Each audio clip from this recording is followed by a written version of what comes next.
이것저것 따지지 말고 반문재인 헤쳐 모여서 연대해야 된다. 저는 참 그거 이해하기 어려워요. 뭐 그 뜻은 제가 이해하지만 옥석은 가려야 되는 거예요. 또 한계가 있어요. 어떻게 탄핵을 반성도 안 하는 놈들하고도 연대해서 뭐 할 겁니까? 그렇게 해서.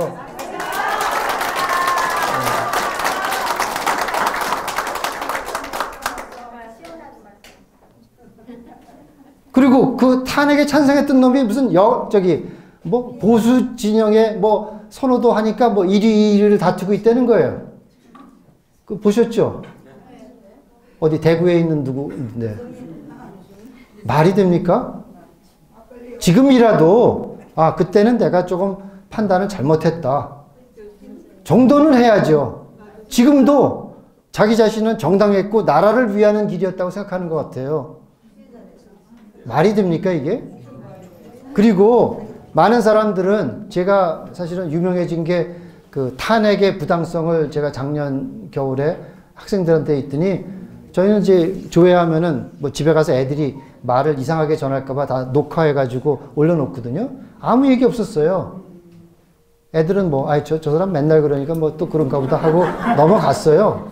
그랬는데 갑자기 주말에 방비할 수도 없게 JTBC하고 한겨레가 들이닥치더니 그때부터 사단이 난 거예요.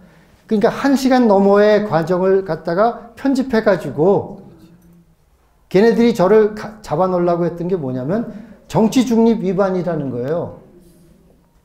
그러면서 막 별의별 짓을 다 한 거예요. 네. 그걸 봤더니 갑자기 유명해져가지고 조회수가 100만이 넘어갔어요.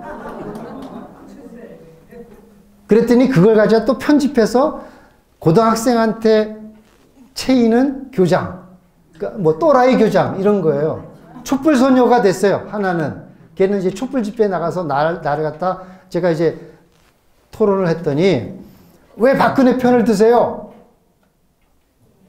촛불이 정당하다는 얘기를 하는 거예요. 그래서 내가 박근혜 편 들었다는 거 뭔지 얘기해봐라 그랬더니 지금 뭐 탄핵하는 게 잘못됐다고 그러면 그래서 탄핵이 잘못된 거지 내가 박근혜 뭐 얘기한 거 없는데 내가 말한 거는 법치주의가 훼손돼 있고 가장 대표적으로 법치의 그 인권을 보호받아야 될 대통령조차도 이렇게 보호를 못 받는 이 세상이 이게 허용된다면 너희들은 어떻게 될 것 같으냐 이 얘기를 한 건데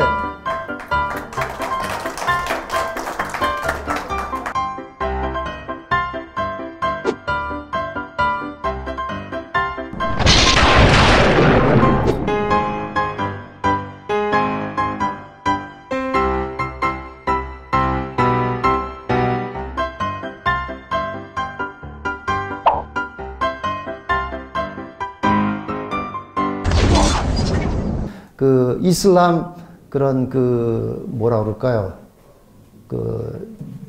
그런 그룹들이 그쪽에 아마 무슨 조선서라든가 이런 것 때문에 굉장히 많이 있다는 거예요. 그러다 보니까 예를 들면 여자 선생님이 여기 십자가 목걸이 걸고 나오면 막 소리 지르고 그리고 선생님들 무시하고 교육도 안 받고 뭐 이런 식으로 가고 있고 또 학교에서 행사한다 그러면은 어느 애 학부모가 엄마가 왔는데 다음번에는 다른 엄마가 오더라는 거예요. 그게 뭡니까? 둘째 부인, 셋째 부인 이렇게 있으니까 번갈아 가면서 온다. 그러면서 그런 걸 자꾸 전파하고 또 그리고 지금 인권조례 속에는 뭐 성평등 교육을 한다 그러면서 별의별 짓을 다 하고 있는 것들을 볼 때 아마 여러분들이 그걸 들었다 그러면 아이 저 사람 정말 너무 거짓말 하는 건가 보다 할 정도로 그렇게 상황이 변화지고 있습니다. 근데 제가 그때 얘기한 건 뭐냐면 제가 사실은 처음에 발제하고 이분에 대해서 좀 이렇게 피드백을 할까 하다가 시간이 여기 이제 와야 될 시간 때문에 다른 분한테 제가 얘기했는데 제가 얘기한 건 뭐냐면 그 경남도에서 오신 분이 하면서 어느 교장 하나도 나서지 않고 자기가 불이익 당할까 봐 이렇게 한다. 누가 나서겠습니까? 그러니까 조례를 폐지하는데 우리가 목숨 걸고 싸워야 됩니다. 이 얘기를 하는 거예요. 근데 저는 사실 그 말 뜻은 알죠. 폐지되는 것이 좋지만 폐지되지 않는다고 그래가지고 하는 그 태도 자체가 사실 우리가 문제다. 제가 거꾸로 그 얘기 좀 꼭 하고 해달라고 부탁하고 온 것이 뭐냐면, 그럼 경남도에서 우리는 그렇게 못하겠다라고 교장이나 교사들이 하면 징계받고 불이익 당합니까? 아니에요. 법적으로는 그건 아무것도 아닙니다. 문제는 그런 것을 핑계로 해서 내가 행동하지 않는 그 이유로 삼는, 변명으로 삼는 그 비겁한 태도가 문제지. 아니, 경남도 조례라는 거는요, 지방조례라는 건 하위조례입니다. 법의 위치상으로 볼 때에는 이미 우리나라는 국가법으로 그러한 학생에 대한 것은 초중등교육법에서 학교장이 한다, 뭐 한다, 헌법에도 아직까지는 그런 것들이 다 보장이 되어 있습니다. 얘네들은 이런 조례를 통해서 차별금지법이라는 헌법으로 개헌해서 세상을 완전히 자기네들 바꿔놓겠다라는 겁니다. 그런데 그런 것을 바꿔놓은 것이 지금 유럽에는 다 이슬람 문제 때문에 얼마나 골칫거리를 앓고 있고 그렇습니까? 그걸 보고도 이 짓을 하는데, 또 그것이 현장에서 문제가 일어나는 것을 보고도 행동하지 않는 거예요. 그러면서 아예 조례 때문에. 그래서 제가 그걸 집중적으로 물어보라는 게, 그 변호사도 거기에 와 있었기 때문에, 제가 이번에 그 서울지방법원에 행정소송, 뭐 저만 낸 건 아니고 한 12명의 분들이 냈지만, 제가 낸 것이 각하가 됐습니다. 각하라는 말은 뭐냐면 징계 아니고요. 이거는 다툴 필요가 없다. 별로 당신 하는 일에 영향을 주는 게 아니기 때문에 재판에 실익이 없으니까 그냥 우리 이거 빠꾸 시켜버린다는 겁니다. 근데 사실은 피해가 있는데 사법부가 그렇다고 저희 보러 틀렸다고 할 수도 없는 게 법체계상으로는 하위법이 상위법을 어긋나는 짓들을 하고 있는 거예요. 그러니까 엄밀하게 따지면 이것은 효력 정지를 해야 맞는데, 아다시피 우리나라 사법부가 지금 눈치 보고 있는 거 아닙니까? 저렇게 법원 행정차장까지도 넣을 정도로. 그 말이 뭐예요? 야, 앞으로 그리고 전직 대법원장도 넣을 수 있는데 까불다가 너희 어떡할래?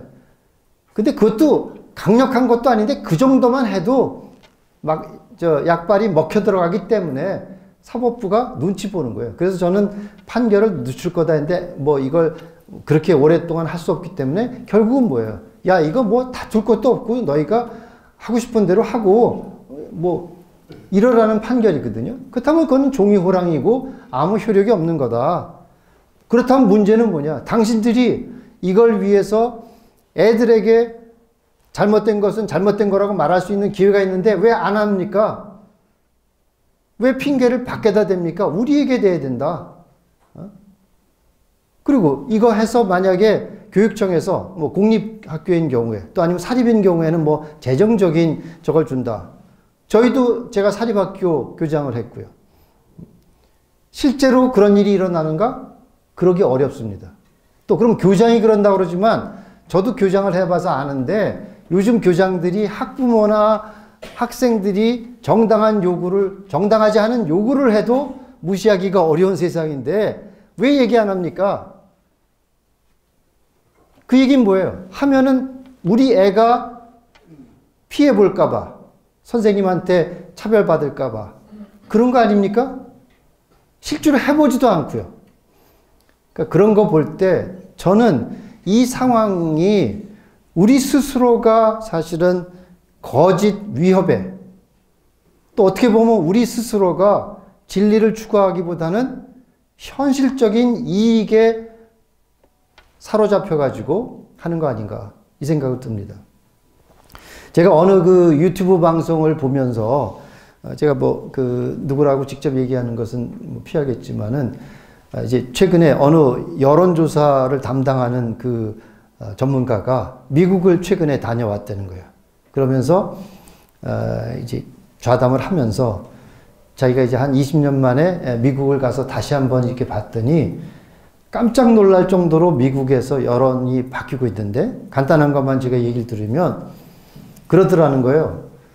미국 사람들이 미국 사람들이 알기로는 박근혜 대통령은 굉장히 친미적인 대통령인데 그 사람을 탄핵시키고 또 지금 문재인 대통령 하는 걸 보면 지극히 친북적이고 종북적인 사람인데 그 사람을 했고 또 그 사람이 여론조사도 높게 나온다고 그러고 이런 거 볼 때 이해가 안 가는 것이 한국은 왜 이렇게 사회주의자, 공산주의자가 많으냐? 어떻게 돼서 이렇게 됐느냐? 이 얘기를 하더라는 거예요. 그러면서 이제 좌담을 하는데 그랬더니 옆에 있었던 분이 뭐 여러분 다 아실 만한 분인데 그런 거예요.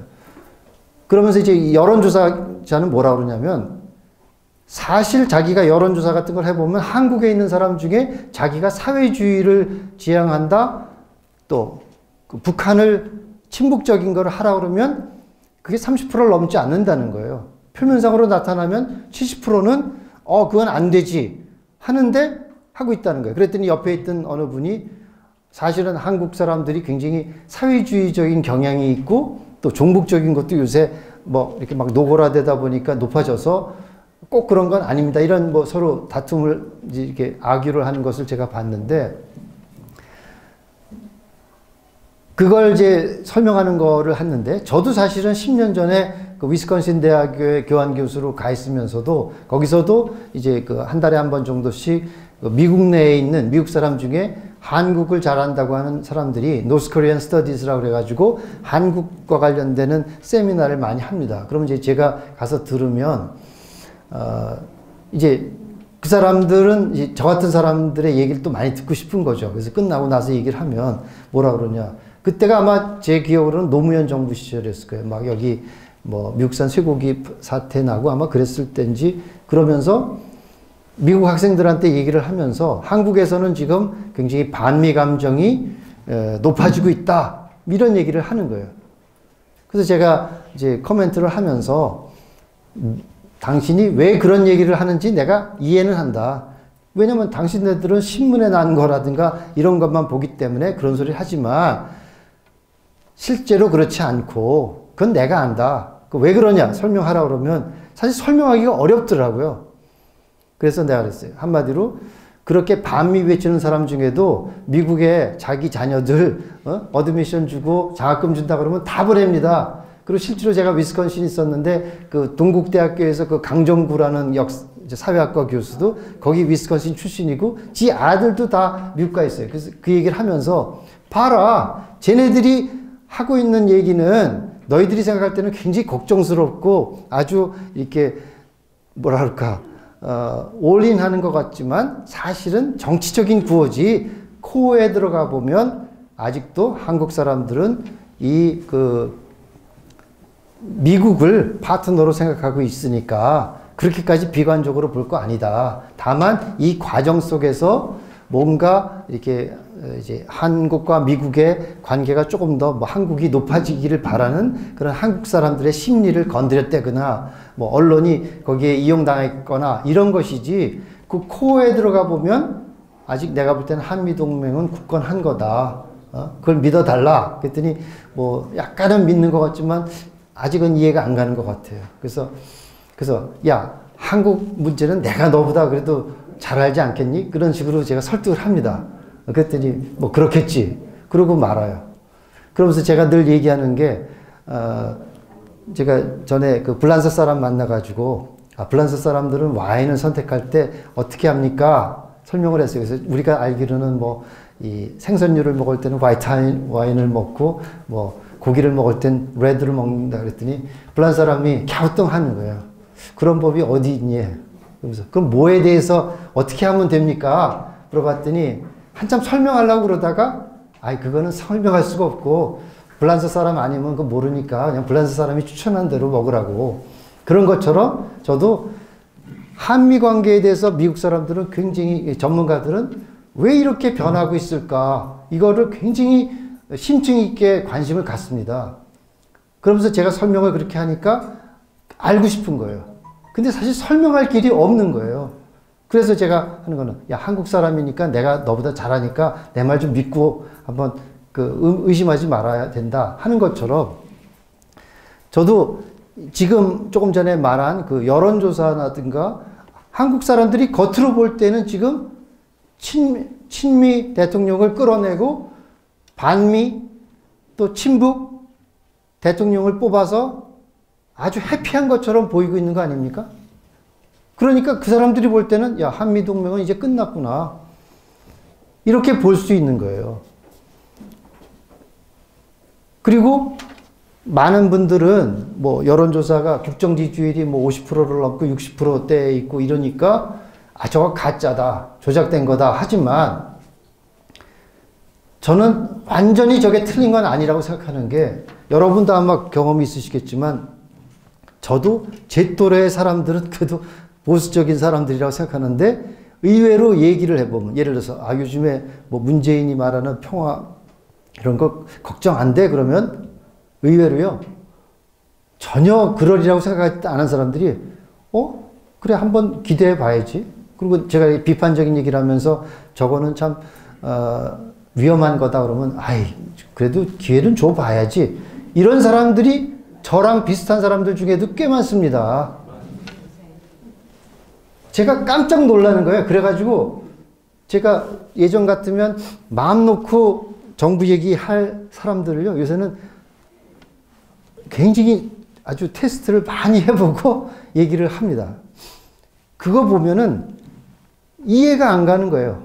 저랑 비슷하게 살아왔고 또 뭐 그렇게 한에 맺혀 있는 사람들도 아닌데 그런 거 보면 저는 뭔가에 미혹에 쓰여 있는 거다. 다시 말하면 저는 아까 그 여론조사가 설명을 어떻게 했느냐면은 그 사람도 명확하게 설명은 못한 거지만 미국 사람들이 그렇게 느끼고 있는 것을 보고 깜짝 놀라서 아마 그렇게 얘기했겠죠. 야, 통계상으로 보면 절대 그렇지 않아. 그런데 왜 지금 벌어지고 있는 일은 그렇게 벌어지고 있냐는 거예요. 저는 한마디로 말하면 지금도 여론조사에서 당신 사회주의를 지지합니까? 라고 물어보면 저는 30% 넘지 않는다고 생각합니다. 그런데 하고 있는 짓을 보면 그러면서 그런 사람 중에는 또 문재인 잘하고 있냐 물어보면 잘하고 있다고 하는 사람이 있을 거예요. 그게 왜냐? 사회주의를 몰라서라기보다는 사회주의를 싫어하지만 문재인 하는 짓이 그 사람들에게는 정서에 뭔가 어필하는 부분이 있는 거예요. 저는 그걸 한마디로 말하면 우리나라 사회가 지금 너무나도 탐욕적인 사회가 돼버린 거예요. 소위 말해서 배고픈 거는 참는 민족인데 배 아픈 건 못 참는 거예요. 그러니까 문재인이나 지금 이런 정권들이 하고 있는 게 뭡니까? 평등이잖아요, 평등. 평화잖아요. 그러니까 우리나라 사람 속에는 사회주의를 자기는 아니라고 하지만 평등의식이나 또 그리고 국가에 의지하는 국가주의, 뭐라 그럴까, 사회주의의 그 꼴을 선호하고 있어요. 제가 보수라고 생각하는 어느 선생님하고 얘기를 이제 식사를 하다가 치킨집 얘기를 했어요. 무슨 뭐 제가 잘 기억은 못하지만 뭐 예를 들면 한 17,000원쯤 그 통닭 한 마리 가격인데 그때는 아마 2만 원인가 높아진 모양이에요. 그랬더니 그게 화제가 되면서 아 요새 왜 이렇게 치킨 값이 올라 이랬더니 옆에 있던 그 보수파라고 자칭 보수파라고 생각하는 선생님이 뭐라 그러냐면 아 걱정하지 마. 그거 보니까 정부에서 그거 잡는데 그래서 프랜차이즈 뭐 원가 공개하라고 그러면서 협박해가지고 내렸는지는 제가 확인을 안 해봤지만 그런 얘기를 하는 거예요. 그래서 제가 앞에서 듣다가 아 여보시오. 아 치킨값까지 국가에서 그거 개입해야 돼요? 제가 약간 좀 화를 내듯이 얘기를 했어요. 그랬더니 뭐라고 반박하는 줄 아세요? 근데 그거 그렇게 안 하면 서민들은 어떻게 삽니까? 이런 의식이 우리나라 사람들에게 굉장히 팽배해 있는 겁니다. 근데 실제로 제가 생각할 때는 우리나라 교사들 사실은 불평이 있을지 몰라도 처우가 괜찮은 사람들입니다. 그런데 괜히 서민. 그게 뭐예요? 자기보다 더 높은 사람을 바라보니까 맨날 그런 상대적인 비교의식, 평등의식. 뭔가 어떻게 말하면 탐욕이에요, 저는. 그리고 돈이면 뭐든지 다 해결된다라는 식으로 가니까 모든 것의 잣대가 돈으로만 따져봐도 사실 어마어마한 우리가 기적을 이룬 나라 아닙니까? 미국 사람들도 와서 보면은 우리나라 사람들 살고 있는 거 보면 기가 막힐 정도로 그렇지 않습니까? 그런데 그렇게 해피하다고 생각하는 사람이 없어요. 왜? 자기보다 더 잘하는 사람들을 하고 여기에 하니까. 그리고 제가 손주가 이제 둘째 손주 얼마 전에 돌잔치를 했는데 이제 빌려가지고 짚고 이러는 거 빌려주는 사람이 왔어요. 그래서 놓고 해서 제가 물어봤어요. 요즘에는 근데 보면 애들 보러 자의적으로 집으라 그러지 말고 원하는 거 뭐를 원하십니까? 물어봐요. 그러면 그거 가까이 집도록 이렇게 유도해 놓는 거예요. 그래서 사진 찍으면 하려고. 그래서 제가 뭐가 제일 인기가 좋아요? 그랬더니 뭐라고 생각하세요? 네? 아, 변호사들하고 뭐 의사도 있고 그죠? 이 청진기도 있고. 아, 여기는 좀 세상 물정을 잘 모르시는 돈입니다, 돈. 절대 1위는 돈이에요. 옛날 같으면 뭐 연필, 또 실, 돈 생각이 있어도 차마 그렇게 노골적으로는 얘기 못 하는데 그분은 압도적으로 돈이라는 거예요. 아닙니까? 사실 의사 된다는 것도 의술을 아주 해서 이렇게 정말 그러니까 어려운 사람들을 구해주고 이게 아니라 의사가 월급이 많으니까 또 법관도 사회정의를 위해서가 아니라 야, 그 변호사하고 뭐 하면 모든 게 돈이에요. 돈에 미친 거예요, 지금. 그러니까 그런 사람들에게 건드리는 거예요. 사회주의자라고 안 그래요. 임종석이 정도는 사회주의라고 할지 모르겠지만 임종석이도 공개적으로 자기가 사회주의자다 주사파라고 얘기 안 하잖아요. 아마 끝까지 안 할 거예요. 자기네는 평등한 사회를 만들어야 된다. 이런 차별 없는 세상을 만들어야 된다. 또 맨날 무슨 군사 문제 같은 걸 가지고 남북 간에 이 안보 파리하던 놈들 이제 없어지고 진정한 평화를 우리가 만들려면 우리가 좀 양보하고 들어가야 된다. 이게 지금 먹혀 들어가는 거예요. 그렇죠. 그렇지만 그건 뭐예요? 사람들은 위장평화라도 좋지만 야, 좀 전쟁하라고. 그게 무서운 겁니다. 근데 전쟁 안 하면 무서운 게 무슨 전쟁의 그 참혹함 그런 것보다도 야, 전쟁하면 우리 재산 어디다 날라가고 다 이것도 제가 볼 때는 돈에 대한 두려움 때문에 그런 거라고 저는 생각해요. 제가 너무 단순화시켜서 얘기하는지는 몰라도 왜 이렇게 아마 미국 사람이 물어본 걸 왜 한국에 이렇게 빨갱이가 많으냐? 겉으로 보면 그런 거 아닙니까? 근데 당신 빨갱이입니까? 물어보면 빨갱이라고 대답하는 사람은 적어요.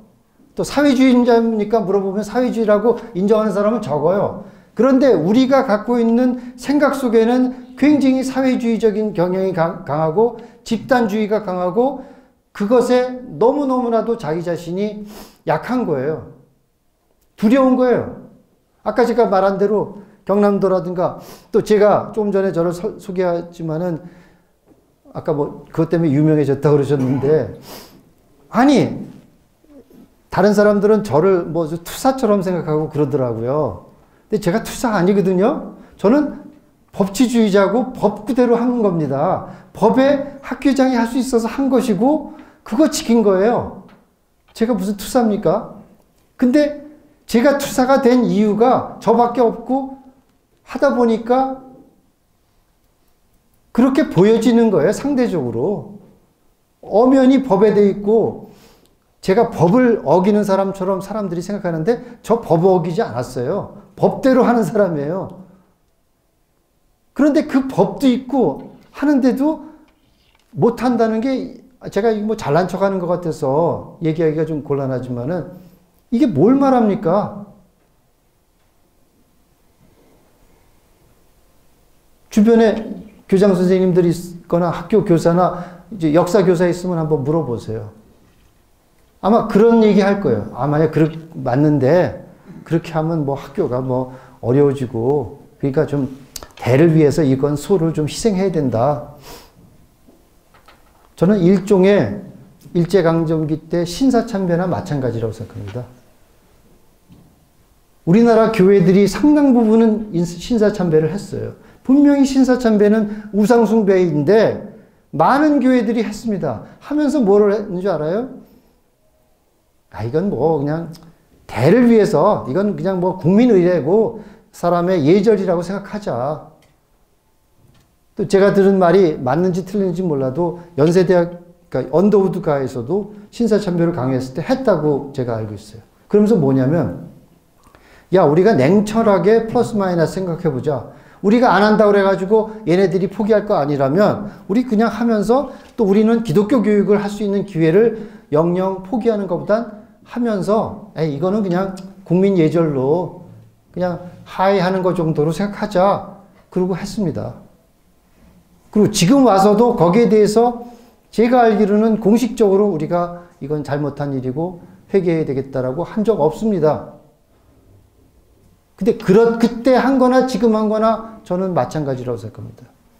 제가 사실은 뭐 이렇게 선거 치르면서 사람들이 저를 공격하는 그 측에서는 소위 우파라고 하는 사람들 중에서도 뭐라 그랬냐면, 그거 뭐 내세울 게 없어가지고 교과서 하나 가지고 뭐 이런 식이었어요. 제가 그거 내세우려고 하는 건 아니지만 그 말을 들으니까 제가, 그럼 너는 뭐를 했는데 그렇게 네가 말할 때 시시한 건데 그거 못하는 사람은 뭔데?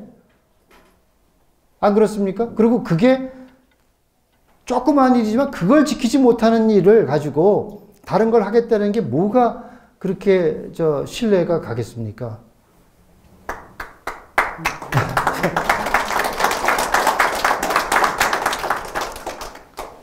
그런 거에서 볼 때 우리가 너무나 자꾸 컴프로마이즈를 많이 해요.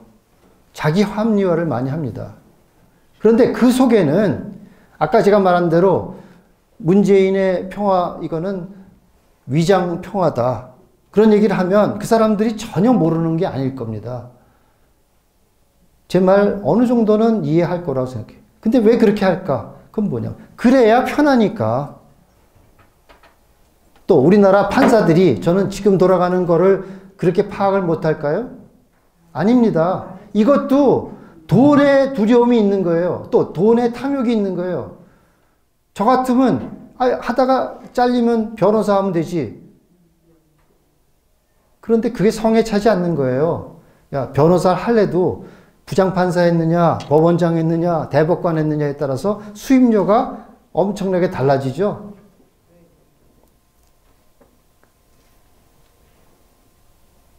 그게 저는 그러니까 탐욕에 잡혀 있는 거예요. 또 제가 오늘 가서 학부모들한테도 얘기한 것도 좀 자기의 희생당할 각오를 하고라도 이걸 이겨야 되는데 한참 얘기하다 그러면 학교 가서 항의하세요. 그 선생님한테 항의하세요 하면 그렇게 할 수 없는데요. 그런 사람들이 뭘 지금 우리가 세상을 바꾸겠다고 하는 거냐는 거예요. 제가 여러분한테 너무 좀 공격하는 것 같은 얘기를 하고 저잘난 것 같이 얘기를 해서 저도 참 말하기가 거북하지만 제가 냉철하게 봐야 되는 거는 저는 저쪽이 하고 있는 거 보면은 너무나도 한심해요. 보세요. 경제정책 하나라든가 교육정책도 보세요. 유치원 그거 지금 하는 거 보세요. 유치원 비리라고 해서 나온 거 보세요. 그게 무슨 그렇게 큰 비리입니까? 그리고 지들이 다 감사해가지고 경고 처분할 정도면 그게 큰 비리라고 할 수 있어요? 다 환원 조치했거나 또 그리고 지금 이런 거에 말 한마디 못하고 있잖아요. 그리고 국민들이 거기에 넘어가잖아요.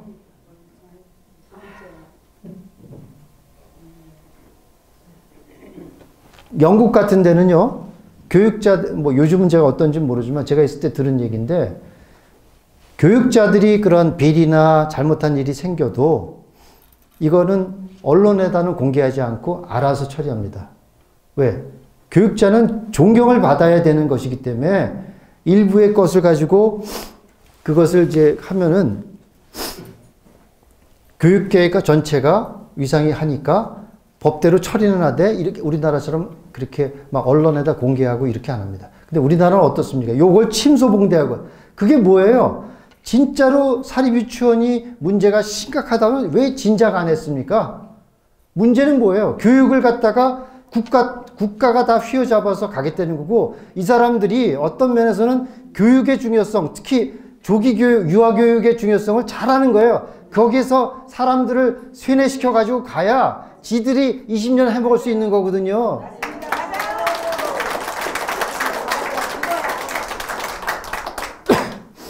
그리고 어떤 사람들이 최근에 서울시 교육감이 뭐 학생들 뭐 염색하고 뭐 이런 두발 자유하는 것 때문에 언론 플레이 했잖아요. 그래서 제가 공문 어떻게 오나 봤어요. 그랬더니 언론에는 앞으로 자기가 지시해가지고 뭐 내년부터는 다 자유로 한다. 이렇게 나왔죠. 그런데 정작 그래서 공문 어떻게 보내나 제가 유심히 보고 있었더니 공문이 아니라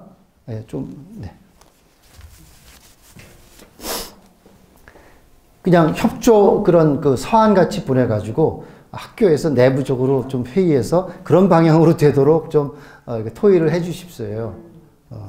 그건 지금도 다 할 수 있어요. 근데 사람들은 그 얘기를 들으면서 뭐라 그러냐.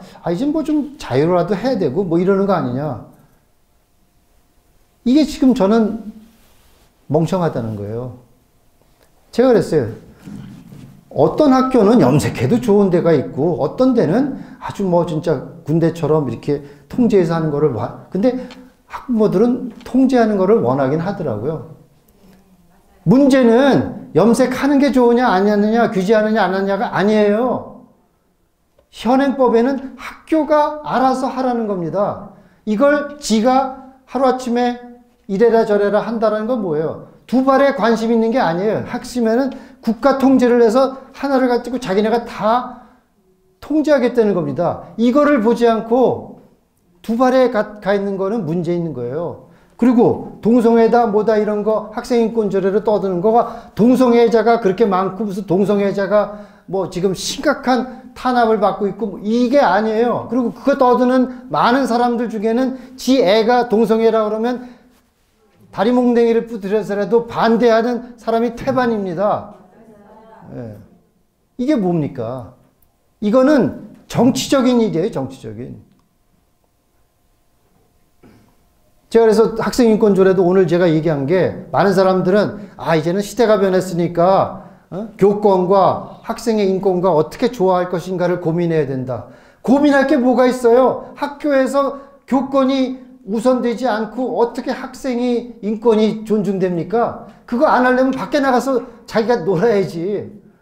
네? 네. 핵심은 거기 있는 게 아니에요. 68혁명처럼 얘네들은 혁명으로 지금 보고 있는 거예요. 또 그래서 어떤 사람은 지금 동성애를 갖다 동성애 독재하려는 겁니다. 동성애가 문제가 아니라 동성애를 가지고 독재를 하는 건데 그 주요 타겟은 동성애가 죄라고 생각하는 교회를 탄압하는 거예요. 제일 골치 아픈 놈들이 교회거든요. 왜? 거기는 목숨 걸고 하는 건데. 근데 문제는 우리나라 교회가 목숨 거는 게 아니라 교회도 돈이 무서운 때가 됐습니다. 저도 교회를 다니는 사람인데 제가 교회를 뭐 이렇게 탄압하고 그런 차원에서 하는 거 아니에요. 너무나도 안타까워서 하는 얘기입니다. 타블렛 PC 얘기했지만 제가 다니던 그 교회에서 목사님이 어떤 의도로 했는지 몰라도 타블렛 PC를 하면서 이거 자기도 이제 최근에 타블렛 PC를 샀다는 말을 하면서 뭐 최순실도 가졌는데 나도 이 정도 못 살까 하고 샀다는 얘기를 해요. 그래서 제가 전화를 드려가지고 목사님 그거 뭐 농담으로 하신 얘기지만 그거 틀린 말이고 우리 이렇게 태극기 부대에서는 그걸 그렇게 얘기하면 그거 욕 먹습니다. 그냥 태블릿 PC 샀다고 그러면 되지. 무슨 그게 최순실 건지 언제 알아요? 그랬더니 뭐 언론에 어쩌고 저쩌고 그래서 그렇게 제가 말씀드렸으니까 뭐 미디어 워치 보시면 다 아니까 그런 말 하지 마세요 그랬어요. 그런데 다음 주인가 그 다음 주에 또 그런 식으로 얘기를 하는 거예요. 제가 그래서 화가 나가지고 그래서 제가 그 교회를 나왔어요.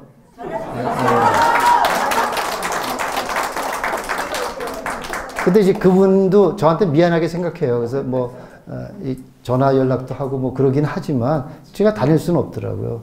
그런데 그분도 보수파라고 생각하고 있어요. 그랬는데 그럼 왜 얘기하세요? 그리고 자기가 촛불 집회는 갔었다는 거예요. 그래서 그러면 태극기 집회도 한번 와봐야 되는 거 아닙니까? 그랬더니 안 와요. 그러니까 최순실 PC라고 아는 거 아닙니까? 네. 제가 그 얘기를 했더니 심정적으로는 제가 뭐 이렇게 아주 뭐 정말 이렇게 무식하게 얘기할 사람은 아니라고 생각해서 그럴 수도 있다는 걸 알아요. 그래서 그럼 그렇게 얘기를 하시고 정정을 좀 항의를 받아서 그건 내가 조금 뭐 농담하다가 잘못 예를 듣다 하시면 좋겠다 그랬더니 안 해요. 못 한대. 왜? 그렇게 하면 패가 갈린다는 거예요. 아니 패가 갈리면 어때요? 옳은 건 옳은 대로 얘기를 해주는 게 교회의 사명 아닌가요?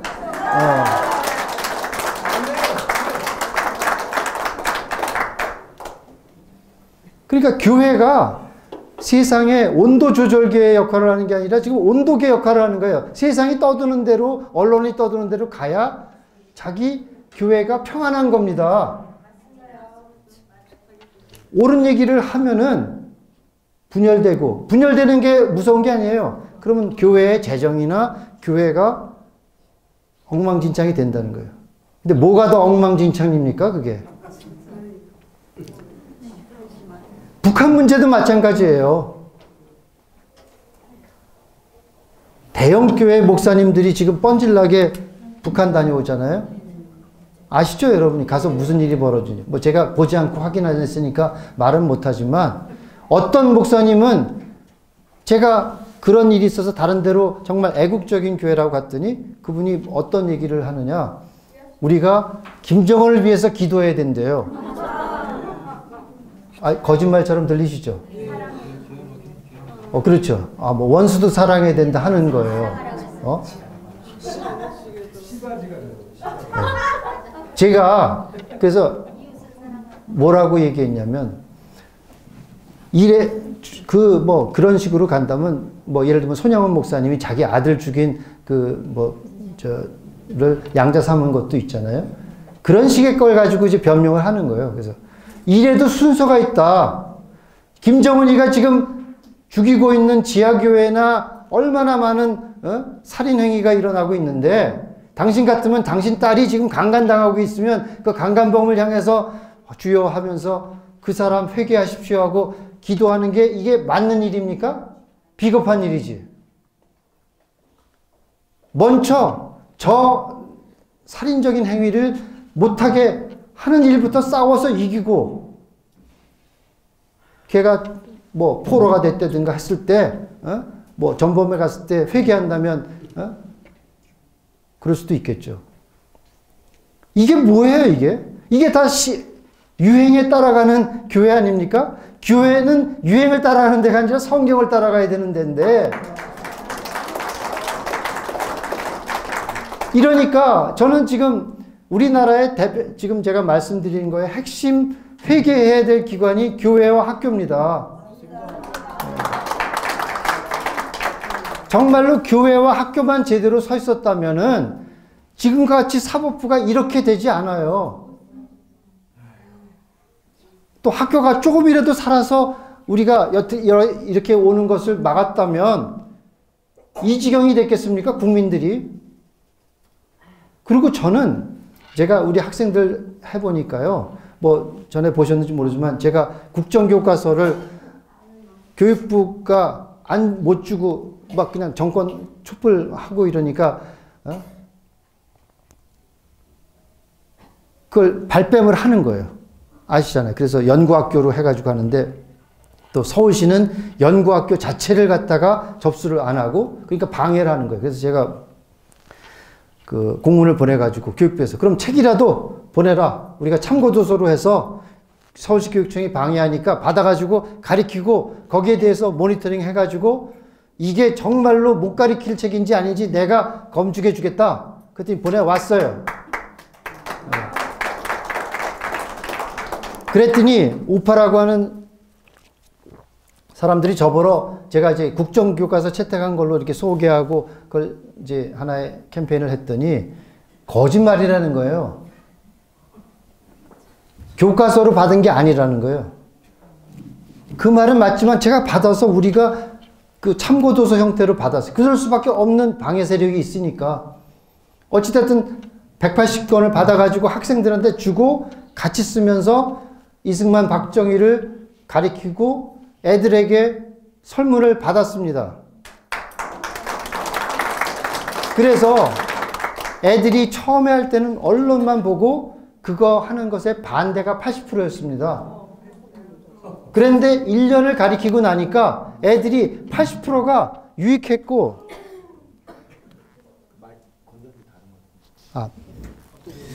배터리가 나온 것 같아요. 저거 안 되나요?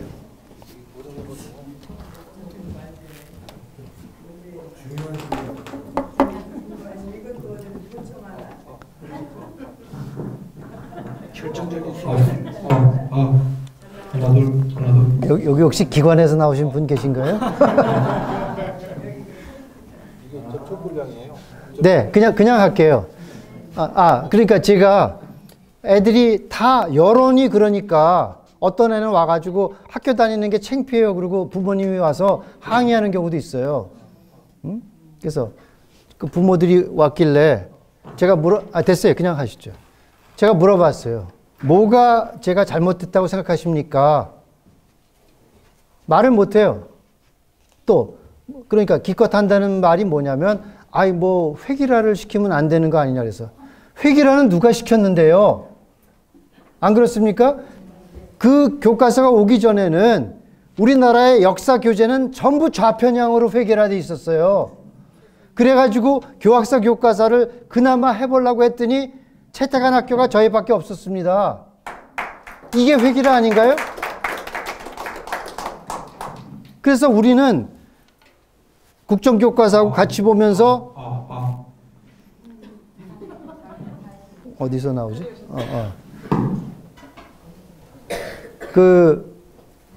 되려 회기라를 막기 위해서 우리는 채택한 겁니다. 그랬더니 할 말이 없죠. 팩트 자체가 틀리니까.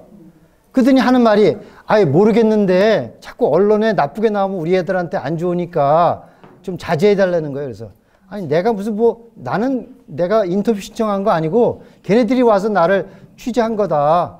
그리고 더 이상 할 말도 없는데 그건 그대로 가야 되는 거 아닙니까? 그랬더니 몰라요. 그러고 그냥 가버리더라고. 귀찮아. 그래서 내가 그랬어요. 만약에 저한테 신뢰가 안 가시면 다른 학교로 가셔야 돼요. 가지도 않아요. 이런 식으로 엉터리 짓들을 하고 있는 거예요. 그러니까 그런 걸 볼 때 교육계들이 이런 현상을 보고 침묵한다라는 게 이게 뭡니까? 네? 그리고 그 사람들이 염려하는 것처럼 그거 채택했다 가지고 이렇게 당장 어디죠? 이북처럼 포로 수용소 가고 해직당하고 이러는 거 아니거든요. 해직당하면 그거 가지고 싸우면 되는 거예요. 네.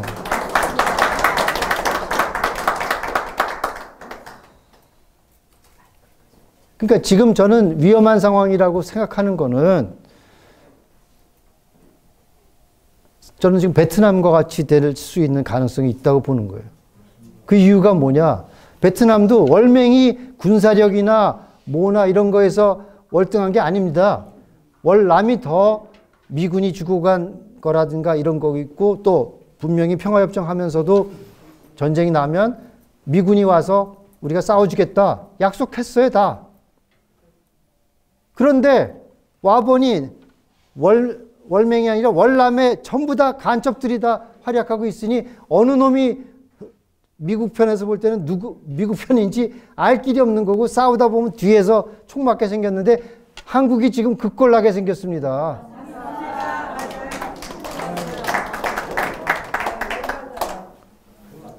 잠이 안 와요. 제가 그래서 일전에 예전에 군부에서 이렇게 했었던 그런 분들을 만났어요. 그래서 그분이 하나회 출신이에요. 그래서 제가 하나회는 이럴 때 있어야 되는데 지금 이게 다 똥별만 남았으니 이거 어떡합니까? 근데 아무 말 못 하시더라고요. 근데 옆에 있던 누가 그러냐면, 만약에 한국에서 군사적인 걸로 쿠데타를 일으켜서 뭔가 자유대안을 지키려고 하면, 뭐 이건 확실한 얘기가 아니니까 이거 괜히 거짓 뉴스라고 하지 마시고, 그런 말도 이때더라 하는 겁니다. 북한에서, 야, 우리가 내려가서 싸워줄게.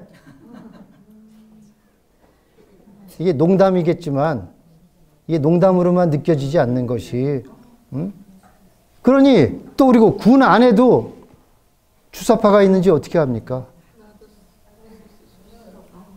이게 위기예요, 이게. 예? 그러니 저한테 제가 위기론 얘기를 하면 저한테 에이, 걱정하지 말라고 하는 두 가지 이유가 있어요. 두 가지 부류가 있어요. 하나는 야, 아무리 그래도 한국 사람들이 이 자본주의와 자유를 누리던 사람들이 야, 북한처럼 하라 그러면 그거 절대로 폭동이 일어나지 절대 안 된다 이거예요. 그렇죠. 아, 이게 자신 있게 당신이 무슨 소리 하는 거예요, 지금? 어? 우리가 엄밀하게 보자고요. 그게 될 것 같아요. 제가 박철원 씨 그때 그 자서전 같은 거 TV 자서전에서 봤는데 자기가 이제 북한 밀사로 가고 북한에서도 오고 했는데 자기가 이제 그 북한에서 온 밀사를 데리고 남대문 시장이다 뭐다 여기 이제 명동도 가보면서 보여줬대요. 그래서 그 이유가 뭐냐? 너 봐라. 니들이 와서 적화하려고 해도 이 사람들 니들 말을 들을 것 같아? 이렇게 자유롭게 사는 사람들이 북한식으로 하라 그러면 못한다라는 거 보여주기 위해서 그랬다는 얘기를 하더라고요. 그거 지금 인터넷에 다 있어요. 제가 그걸 보면서 그래도 북한을 공산당을 안다라고 하는 그 공안검사 출신의 국정을 그래도 이렇게 지휘하던 사람이 공산당과 이런 거를 몰라도 한참 모른다. 공산당은 우리하고 생각이 달라요. 사람 죽이는 게 거기는 혁명의 일환입니다. 조그마한 양심도 느끼지 않는 거예요. 또 거짓말 하는 거를 거기는 전략상 하는 거예요. 양심의 가책이라는 게 있을 수 없어요. 그러니까 그런 되는 거 아니에요. 100만은 우리가 5천만이고 저기는 2천, 3천만쯤 되니까 1,000만은 도망갈 놈들 도망가고 1,000만 우리가 죽이면 3천만 합하면 멋진 나라 만들 수 있다. 이게 지금 저쪽 평양의 생각인 겁니다. 근데 1,000만까지 안 죽여도 100만만 죽인다고 생각해 보세요. 우리가 과연 용감하게 싸울 수 있을까요? 금수되는 거죠. 네. 아니 유대인들은 수백만이 죽을 때 그 히틀러 군대는 그게 무슨 아마 몇십만밖에 안 됐을 거예요. 근데 수백만이 죽을 때 우리 생각에는 야 수백만이 죽게 아니면 살기로 하면 거기서 왜 못 싸워? 안 되는 거예요. 뭐 다 안 되는 건 아니지만은 우리가 정말 냉철하게 봐야 될 건 봐야 되는데 그리고 또 하나는 미국이 절대 한국을 포기하지 않을 거다. 이런 얘기를 많이 합니다. 또 유튜브에서 유명한 정치학 박사라는 분도 절대 남한은 적화되지 않는다. 지금 유튜브에 보세요. 그렇게 얘기하고 있어요. 제가 얘기한 거 아닙니다, 지금. 제가 그분 강의 좋아하고 하지만 그게 맞는 걸까요?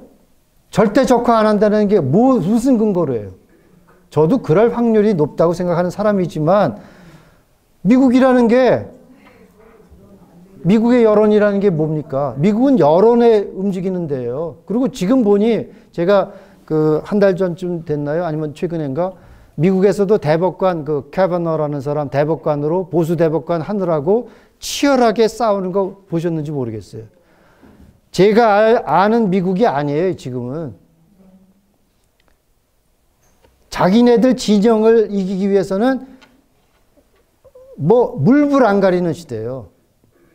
그 사람이 누군가 와서 자기를 성폭행하려고 했다라는 거 가지고 했고 급기야는 일주일 더 FBI 추가 조사해서 했지만 내가 아는 미국 사람들은 무죄 추정의 원칙으로 그 사람 주장만 있지 그거를 백업할 수 있는 그런 게 없어요. 그러니까 소위 말하는 presumption of innocence라는 거가 철칙으로 있는 법치주의 국가인데 이번에 보면 거의 완전히 파티 라인으로 정당 진영으로 왜 그러냐? 이 사람 되면 이제 앞으로 수십 년 동안은 보수 진보가 이렇게 하니까 민주당에 저도 그 다이언 파인슈타인이라고 그 캘리포니아 상원의원 하는 그 사람 전에 상당히 좋게 봤고 지적으로 봤는데 이번에 하는 거 보니까 완전 XX더라고. 그게 뭐냐? 지금 미국도 어떤 면에서는 미쳐 있는 거예요. 미국도 정의가 지금 내가 볼 때는 위협받고 있는 상황입니다. 그런 면에서 볼 때 저는 그래도 아직 미국에 희망이 있다고 생각하는 사람이지만 미국은 언제까지 그래도 이건 하나의 넥스트 스텝인 것이지 미국이 우리만큼 우리를 할까? 또 전략적으로 우리를 포기하지 않아야 되지만 아니 한국에서 양쪽이 손잡고 아니 나가주세요 하면 어떻게 합니까? 못한다 그러고 그럼 서울도 폭격하면서 할까요? 미국이? 아까도 말씀드렸지만 제 예측은 많이 틀리고 있으니까 감안해서 들으시지만 저는 미국에 그렇게 의존해서 자신 있게 얘기할 수 없다고 생각하는 사람입니다. 결국은 우리 운명은 우리가 개척해야 미국도 돕는 것이지. 미국 믿고 있다가 아니 작년 한번 올해 생각해 보세요. 올 초에 4월 달에 북폭 100%라고 하는 그 누구누구 박사도 있었죠. 어디 100%가 있어요? 그 사람도 박사예요.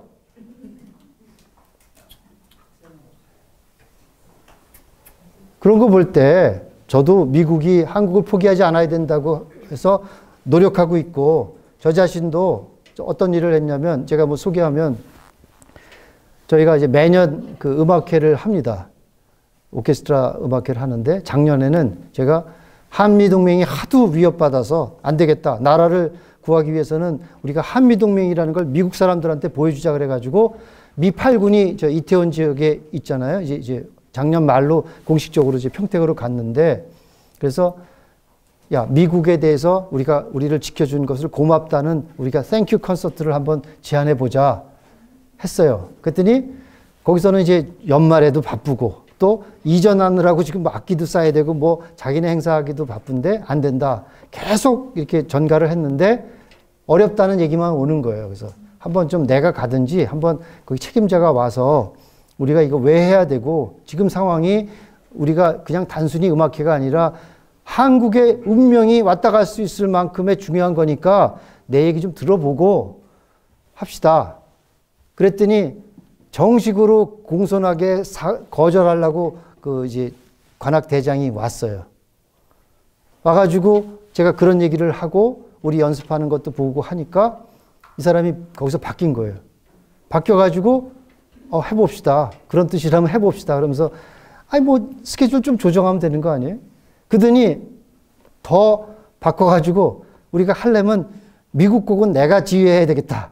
또 내가 지휘하려면 연습도 내가 시켜야 되니까 하겠다. 이렇게 된 거예요.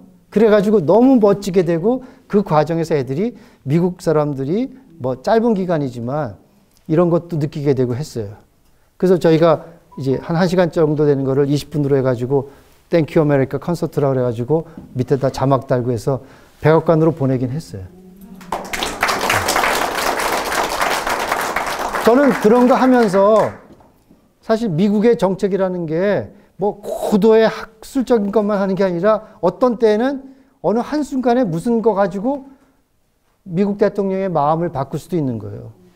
막말로 야 한국엔 전부 이게 왜 미국을 반대하는 소리만 들리고 뭐 성조기 불태우고 하는 것만 막 신문에 나는데 고등학교 애들이 저래? 기특하네? 그게 난 생각을 바꿀 수 있다. 그 얘기를 계속 제가 전파했더니 그 관악대장이 한번 해보자. 그리고 또 우리가 골랐던 곡이 자기가 또 마음에 드는 게 하나 있었던 거예요. 고장난 시계라는 Syncopated Clock이라는 거 자기가 옛날에 연주해 봤대. 그러면서 그 곡을 잘 알더라고요. 그래서 이거 내가 할 테니까 그러고서 이제 뭐 똑딱똑딱 하는 것도 뭐 시키고 하면서 뭔가 하여튼 거기에도 끌렸고, 또 기본적으로는 우리가 하려는 취지를 참 고맙다. 그러니까 했잖아요. 그래서 그거 우리가 만들어서 보냈고, 또 최근에는 한 달 전인가요? 저희가 지금 혹시 아시는지 모르지만은 미러클 이어스라 그래가지고 이승만에 대한 거를 만화로 만든 건국 이런 역사 책을 작년에 냈고, 올해는 6.25 전쟁에 대한 거를 갖다 하기 위해서 지금 최응표 선생님이라고 뉴욕에서 85세 되신 분이 그걸 만들어서 가져오셨고, 저희 학교가 거기에 그림 그리고 제가 이제 영문으로 좀 번역하고 하는 일을 돕고 있습니다. 그 과정에서 이거 만들어가지고 저희가 미국의 역사 교육을 시키면서 하려고 했는데, 마침 또 하늘이 도와서 보훈처에서 작년에 예정했던 미국 역사 교사들을 30명을 한국에 초청하는 일이 있었어요. 그래서 이제 그 사람들 관심이 뭐냐면, 한국에서는 코리안 워를 뭐라고 가리키느냐.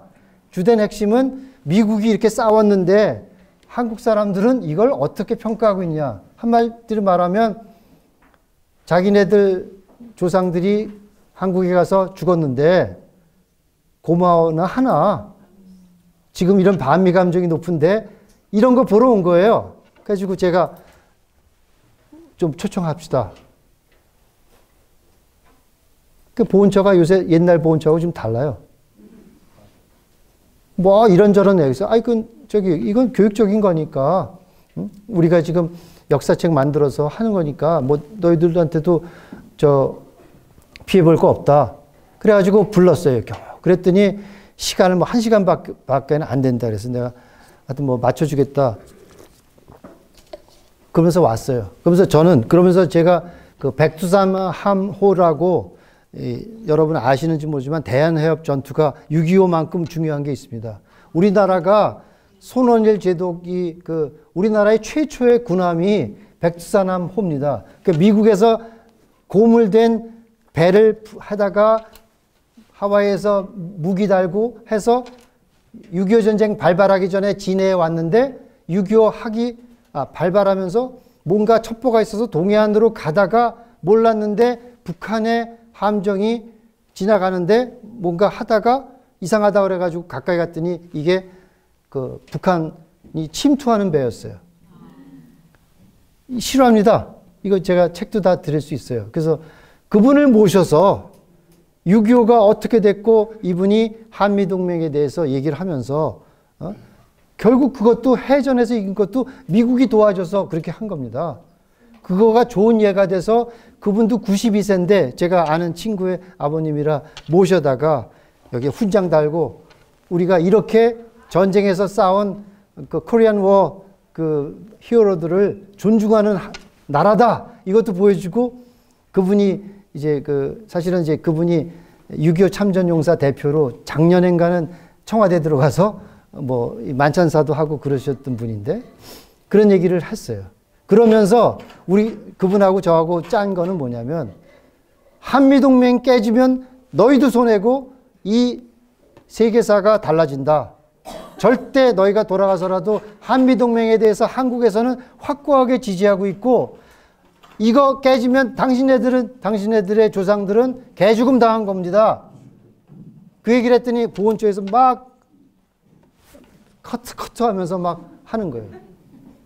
표면상의 이유는 저녁 시간에 갑자기 국무총리가 이낙연 총리가 만찬을 한다고 그래가지고 옷 갈아입고 그런다면서 그래서 지금 만찬이 중요합니까? 이 사람들이 정작 알고 싶은 거는 대한민국 국민들이 뭐라고 생각하는지를 알고 싶은데 내가 그 얘기했는데 뭐가 잘못됐냐? 정말로 정말 저는 이게 무슨 뻥 튀기는 게 아니라 한미동맹이 깨지면 끝나는 겁니다. 미군 철수하면 끝나는 겁니다.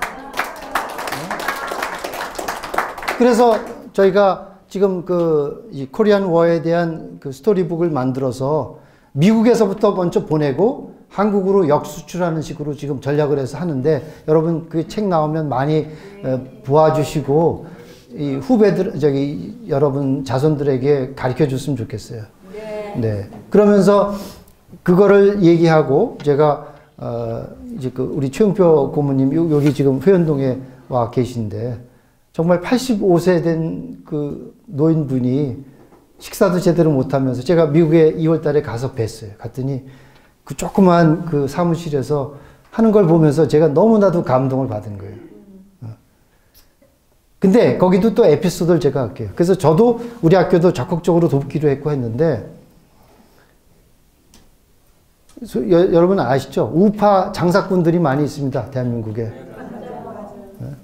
그거 하는 과정에서 돈 벌어 먹으려고 붙은 놈들 제가 정말 한판 붙을래다가 그 어른한테 누가 될까봐. 공개하면 또 명예훼손으로. 그러나 제가 이 얘기를 드리는 건 뭐 제가 참지 못해서 얘기가 아니라 우파 중에도 너무너무나도 사이비, 가짜, 장사꾼, 생계형, 위장 침투 많습니다. 네? 그런 놈들이 오죽하면 저를 제가 좌파라는 거예요. 아시는 분들은 아실 거예요. 그래서 뭐 때문에 좌파냐 그랬더니 제가 그러니까 90년대 한국 들어와서 제가 환경운동연합이라고 거기에서 지도위원 하면서 저는 이제 국제환경 문제니까 이제는 좀 환경단체도 좀 대안을 갖고 반대만 하지 말라. 그리고 거기서들도 이제는 자기네가 이제 민주화 세력이라 그래가지고 이제 사회에 좀 이렇게 영향을 하니까 이제는 좀 이렇게 보수적인 사람들도 들어오고 그러면서 뭐 이세중 변호사, 오세훈 뭐 이런 사람들 다 들어와 있을 때요. 그때 가서 한 걸 가지고 제가 좌파라는 거죠. 좌파라고 말하려면 내가 한 말을 가지고 해서 내가 원자력을 반대했거나 아니면 반기업적인 얘기를 했거나 이 얘기를 얘기해야지. 그런 단체에 지도위원 했다는 거 가지고 하는 거예요. 그 다음에 제가 친일 임명사전 강제 배포하는 거 제가 막아냈거든요. 그랬더니 이 소위 말하는 우파에서 그런 얘기를 한 거예요. 저보고 민족문제연구소에 서명자에 제 이름이 들어있다는 거예요. 가보니까 있어요. 이름이 도용당한 거예요. 제가 그 민족문제연구소 거기에 반대한 사람인데 그러니까 이제 그걸 꼬투리 잡아가지고 저를 흠집내는 거예요. 이 사람 사실은 위장 우파다 이거예요, 저보러. 그래서 제가 난 그거 한 일이 없다. 그렇다면 증인을 대대서는 민족문제연구소가 내 이름을 사인을 받았다니까 사인한 원본을 내놔야 될 거 아니에요. 없다는 거예요. 또 직접 받은 게 아니고 대학교별로 누가 대표를 해서 했다는 거예요. 그러니까 가짜로 제가 그때는 좀 좌파처럼 보였나 봐요. 근데 그때는 좌파가 아니라 좀 이렇게 사회활동이 액티브한 사람들은 이렇게 많이 했던 모양이죠. 그러니까 제 허락도 없이 한 거예요. 그래서 가서 이거 빼달라 그랬더니 빼줬어요. 그랬더니 왜 그러냐 그래서 이것 때문에 제가 좌파로 몰렸다 그랬더니 그 사람들은 알죠. 제가 민족문제연구소 그 친일임명사전 끝까지 거부한 사람이거든요. 그러니까 그 사람들이 볼 때는 제가 제일 앙숙이죠. 그러니까 저 사람은 극우파인데 무슨 좌파라고 그러냐. 저 사람이 좌파면 대한민국에 우파가 어딨냐. 이렇게 하는데도 그래. 제가 그래서 지금 고소했어요 다. 네. 그랬더니 두 건을 했습니다. 여기 태극기 하는 그 무슨 목사라는 분도 거기에 제가 고소를 했고요. 언론인이라 그러면서 어디 인터넷 신문에서 논설위원 한다는 사람도 제가 고소를 했어요. 그랬더니 둘 다 지금 와서 뭐라 그러냐. 한 사람은 에이 뭐 그까짓 걸 가지고 저한테 허위사실로 제가 경선하지 않았는데 단일화 경선하는데 지들이 경선했다고 발표해가지고 저를 몰아붙였어요. 그랬더니 뭐 선거하다 보면 그런 거지 이런 식으로 나가고 있고요. 또 하나는 저를 신천지라는 거예요. 근데 그 이유가 뭔지 아세요? 제가 애국조회라는 거를 나라사랑 콘서트라고 이름을 바꿔서 이 콘서트식으로 좀 애들이 이렇게 좀 재미있게 할 수 있도록 했더니 신천지 행사 중에도 무슨 나라사랑 뭐가 있대요. 사진을 딱 캡처해가지고 보내서 하면서 기독교 신자라고 하면서 신천지 행사를 했다는 거예요, 학교에. 그러더니 4시간 만에 내렸어요. 자기가 생각해도 너무 이건 좀 말이 안 된다. 그러면서 제가 조사받으러 갔더니 저는 그 사람하고 일면식도 없어요. 그러니까 그만큼 우파 내부에도 비겁한 일로 어찌됐든 단일화하면 된다라는 식으로 그런 놈들 때문에 우파가 이렇게 당하는 것 중에 하나라고 좀 봅니다. 뭐라 그러냐? 네. 저보고 뭐라 그러냐면 그 조사관이 그러더라고요. 그러니까 저보다 먼저 뭐죠? 고소 당한 사람은 조사를 받았어요. 그래서 뭐라고 그럽니까? 그랬더니 아이고 뭐 혼동해서 그랬는데 뭐 이런 걸 가지고 고소까지 합니까? 이렇게 한다는 거예요. 그래서 여보시오, 당신이면 그거 캡처에다가 붙여놓고 자세히 읽어보면 나라사랑 콘서트하고 이건 다른데 이걸 갖다 붙이는 수고하는 사람이 있습니까? 내가 여기 나가서 100명 붙들고 나라사랑 콘서트 한 교장이 있는데 저 사람 신천지라고 의심됩니다라고 해서 한 사람이라도 동의한다면 내가 취하겠다. 여러분, 나라사랑 콘서트 한 교장이 신천지라고 부르는 데가 어디 있습니까? 이 지경이에요, 지금. 지금 우파의 이 모습이 이 지경입니다. 그 말은 뭐냐면, 제가 어느, 이렇게, 이슬람 국가인지 어느 카자흐스탄인가 어디 그런데 선교사 하는 분의 얘기를 들었는데, 이분이 거기에 이제 몰래 들어가서 선교 활동을 하는데 열매가 없었다는 거예요. 그러다가 한참 후배되는 젊은 선교사가 와가지고 자기 지역에서 같이 조력을 하다 보니까 이 사람이 열매를 맺는 거예요. 그러다 보니까 이 선배 선교사가 질투가 생긴 거예요. 쪽팔리는 거죠, 어떤 면에서는. 자기는 한 열매도 못 구했는데 후배가 들어가지고 열매가 생기니까 사실은 기뻐해야 될 일이잖아요. 그래서 그걸 나라에다 고발을 했대요. 그거는 이제 선교할 수 없는 지역이니까. 그래가지고 본국으로 이제 추방당했다 하는 얘기가 실화로 있답니다. 제가 과장하는지는 몰라도 이 우파한다고 하면서 철학이 없이 우파가 이익이 되니까 하는 사람들도 많은 거예요. 그래서 제가 이 위기를 우리가 극복하려면 우리가 무엇을 싸우는 것이고 무엇을 위해서 싸워야 되는지에 대한 가치 중심으로 모여야지. 네.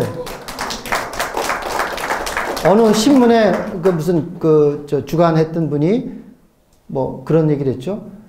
뭐 이것저것 따지지 말고 반문재인 헤쳐 모여서 연대해야 된다. 저는 참 그거 이해하기 어려워요. 뭐 그 뜻은 제가 이해하지만 옥석은 가려야 되는 거예요. 또 한계가 있어요.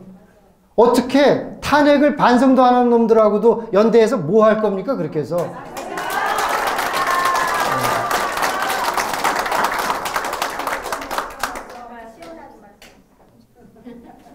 그리고 그 탄핵에 찬성했던 놈이 무슨 보수 진영에 선호도 하니까 1위, 2위를 다투고 있다는 거예요. 그 보셨죠? 어디 대구에 있는 누구인데. 말이 됩니까? 지금이라도 그때는 내가 조금 판단을 잘못했다 정도는 해야죠. 지금도 자기 자신은 정당했고 나라를 위하는 길이었다고 생각하는 것 같아요. 말이 됩니까 이게? 그리고 많은 사람들은 제가 사실은 유명해진 게 그 탄핵의 부당성을 제가 작년 겨울에 학생들한테 했더니 저희는 이제 조회하면은 집에 가서 애들이 말을 이상하게 전할까봐 다 녹화해가지고 올려놓거든요. 아무 얘기 없었어요. 애들은 저 사람 맨날 그러니까 또 그런가 보다 하고 넘어갔어요. 그랬는데 갑자기 주말에 방비할 수도 없게 JTBC하고 한겨레가 들이닥치더니 그때부터 사단이 난 거예요. 그러니까 1시간 넘어의 과정을 갖다가 편집해가지고 걔네들이 저를 잡아놓으려고 했던 게 뭐냐면 정치 중립 위반이라는 거예요. 그러면서 막 베라벨 짓을 다 한 거예요. 네. 그걸 봤더니 갑자기 유명해져가지고 조회수가 100만이 넘어갔어요. 그랬더니 그걸 가지고 또 편집해서 고등학생한테 채이는 교장, 그러니까 또라이 교장 이런 거예요. 촛불 소녀가 됐어요. 하나는 걔는 이제 촛불 집회에 나가서 나를 갖다 제가 이제 토론을 했더니 왜 박근혜 편을 드세요? 촛불이 정당하다는 얘기를 하는 거예요. 그래서 내가 박근혜 편 들었다는 거 뭔지 얘기해봐라 그랬더니 지금 탄핵하는 게 잘못됐다고 그러면. 그래서 탄핵이 잘못된 거지. 내가 박근혜 얘기한 거 없는데? 내가 말한 거는 법치주의가 훼손돼 있고 가장 대표적으로 법치의 그 인권을 보호받아야 될 대통령조차도 이렇게 보호를 못 받는 이 세상이 이게 허용된다면 너희들은 어떻게 될 것 같으냐 이 얘기를 한 건데 그래가지고 제가 그 얘기를 쭉 하고 했더니 대서특필이 된 거예요. 그러니까 우리나라 언론이 얼마나 웃기는 놈들인지 했으면 들어보고 전체를 파악해야 되는데 한겨레하고 JTBC가 말한 걸 그대로 반영을 한 거예요. 제가 안 되겠더라고요. 그래가지고 성명서를 썼어요. 내가 정치적인 얘기를 했지만 내 말하는 거는 애들에게 법치주의가 살아있지 못한다면 우리 모두가 피해자가 되는 것이고 거기에 대해서는 얘네들이 앞으로라도 유권자가 됐을 때 우리나라 국민으로 이걸 가르치지 않는다 그러면 어떻게 되느냐? 난 잘못한 거 없다. 얘기를 했어요.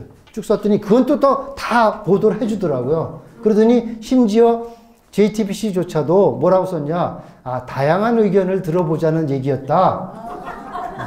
지들도 보니까 이게 계속 가다가는 지들이 그때만 해도 좀 약간 체면이 있었던 모양이에요. 그렇게 나갔고 더 이상 말이 없었어요. 그리고 제가 들었는데 교육부에서도 그렇고 교육청에서도 그렇고 일부러 들으라 그러면 안 들을 사람들이 저를 잡으려고 정치 중립 위반한 거 있나 따지려고 전부 마음 졸이면서 하나하나 다 들어본 거예요. 그랬더니 반응은 별거 없는데 할 말 했는데 이게 대세였어요.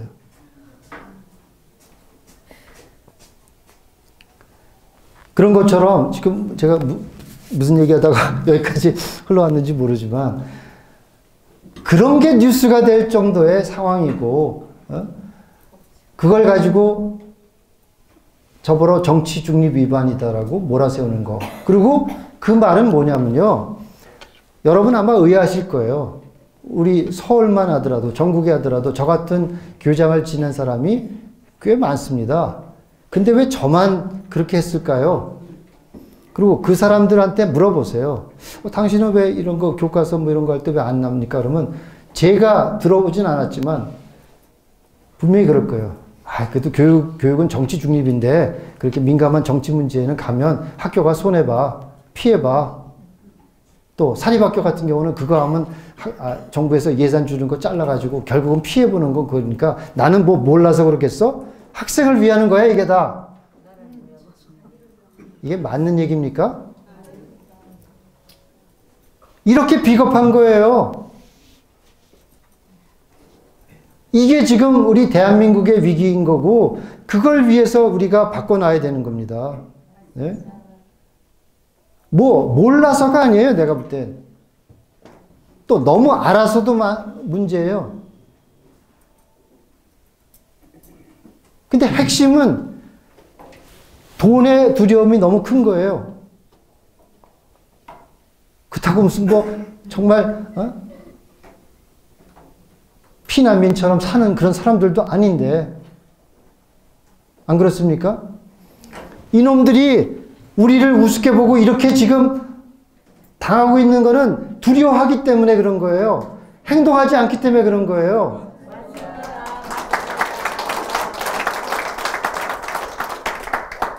그렇다고 제가 여기 계신 분들이 전부 변희재 이런 사람들처럼 하리라고 기대해서 하는 얘기도 아니에요. 조그만 거라도 자기가 할 수 있는 범위 내에서 하면 되는 거예요. 네.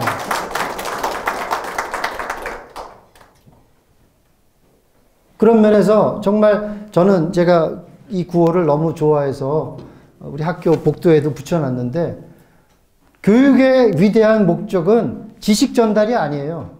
행동하게 만드는 거예요.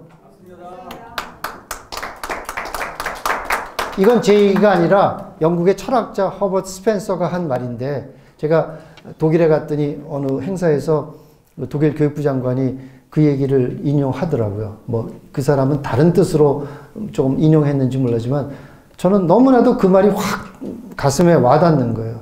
그렇지. 제가 뭐 외국에서 한 뭐 9년 이상 공부했고 한국을 와 보니까 다른 게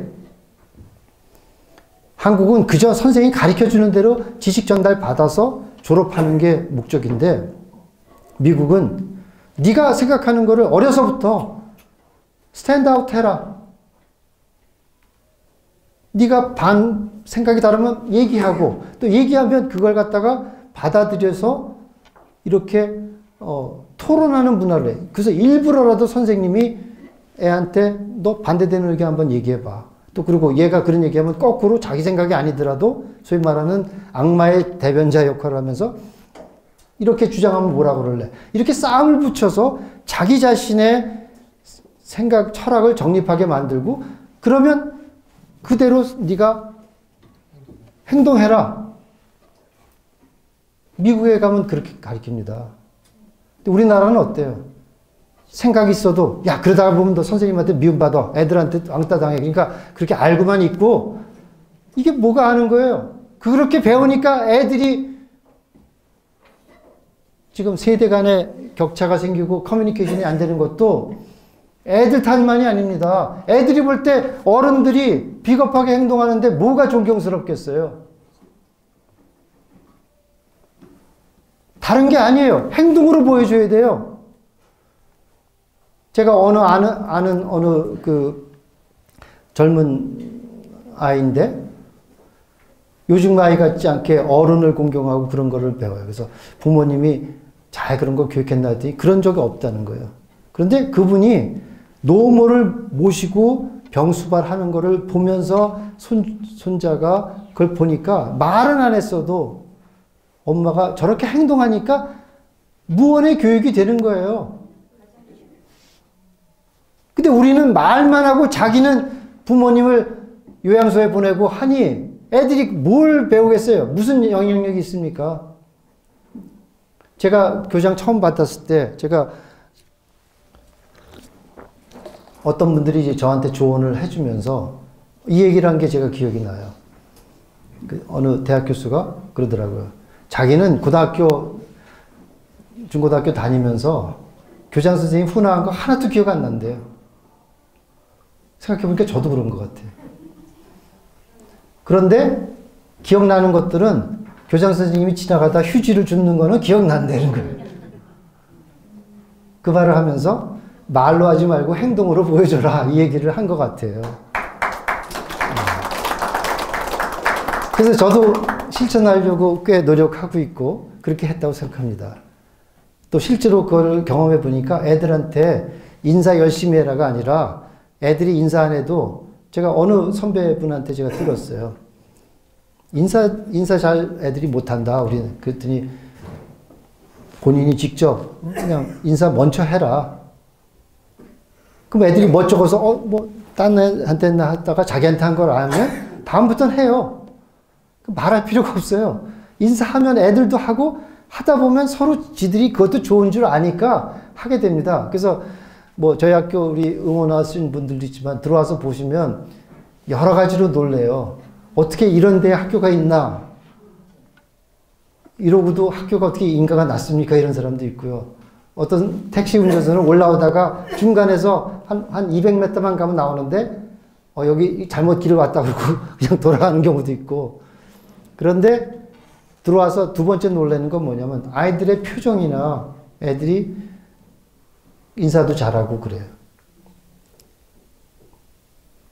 그런 거가 결국은 우리가 선생님들이 모범을 보이고 또 그리고 제가 사실은 그 탄핵에 대해서 얘기했을 때 저 진짜 학교에서 쫓겨나는 줄 알았어요. 분위기가 험악했습니다. 여러분 저기 잘 모르시겠지만 저 정말 그때 심각했어요. 내가 떠나야 되나? 그러니까 정말 저도 막 어떻게 보면 꼴 보기도 싫을 정도로 애들의 태도나 학부모들의 태도가 너무나도 저를 또라이로 보는 거예요.